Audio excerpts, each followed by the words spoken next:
मालेगाव डोंगराळे येथे अल्पवयीन मुलीवर झालेला अत्याचार आणि हत्या प्रकरणी आज मालेगाव बंदची हाक देण्यात आली आहे। या बंद दरम्यान आज शहरातील रामसेतू पूल येथून अप्पर जिल्हाधिकारी कार्यालयापर्यंत जनआक्रोश मोर्चा काढण्यात येणार आहे। या मोर्चामध्ये शहरवासीय मोठ्या संख्येने सहभागी होणार आहेत। तसंच मुस्लिम समाजाचे नेते आणि धर्मगुरूही बंदमध्ये सहभागी होतील। सकाळी 9 वाजता महिला आयोगाच्या अध्यक्षा रुपाली चाकणकर या डोंगराळे येथे जाऊन पीडित कुटुंबियांची भेट घेतील। तर काल मंत्री दादा भुसे यांनी पीडित कुटुंबियांची भेट घेतली आहे। आपलं आज एक मोर्चा आक्रोश मोर्चा नियोजन केलेलं आहे। त्यात असं मागणी आहे का त्याचं फाशी न करता त्याचा थेट पब्लिक प्लेसमध्ये एन्काउंटर करा, ह्या मागणीचं शासन स्तरावर पाठपुरावा करण्यासाठी निषेध मोर्चाचं आक्रोश आयोजन करण्यात आले।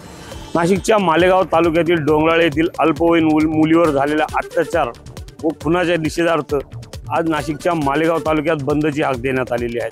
आपण बघू शकतो मालेगाव शहरातील हे दृश्य आहे।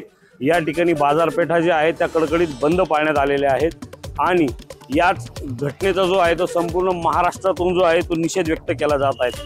अनेक मंत्री महोदय जे होते हे त्या ठिकाणी जे आहे ते पीडितेच्या कुटुंबियांना दिलासा देण्यासाठी गेलेले होते। यावेळी पीडित कुटुंबियांनी देखील या नराधमाला फाशीची शिक्षाच झाली पाहिजे अशी मागणी केलेली होती आणि त्यानुसार जे आहे ते आज मालेगाव तालुक्यामध्ये संपूर्ण मालेगाव शहर व परिसरात बंद पाळण्यात येत आहे। विशेष म्हणजे मालेगाव शहर हे हिंदू व मुस्लिम असं संवेदनशील शहर मानलं जातं। मात्र आज मालेगाव शहरातील जे काही हिंदू भाग आहेत ते देखील बंद पाळण्यात येणार आहेत व मुस्लिम भागात देखील मुस्लिम समाजाचे जे काही धर्मगुरू आहे त्यांनी देखील बंद पाळण्याचं आवाहन केलं आहे। आपण बघू शकतो आता या ठिकाणी जे आहेत हा मालेगाव शहरातील रामसेतू पूल आहे।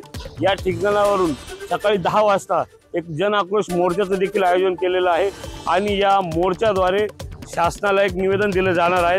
या पीडित बालिकेला न्याय मिळाला पाहिजे, तिला फाशीची जी खटला आहे तो फास्ट ट्रॅकवर चालून त्यावर नराधमाला फाशीच दिली पाहिजे अशी मागणी जी आहे ती महाराष्ट्रासह मालेगाव तालुक्यातील जनता करत आहे। संदीप जेजुरकर, एबीपी माझा, मालेगाव, नाशिक। एबीपी माझा, उघडा डोळे बघा नीट।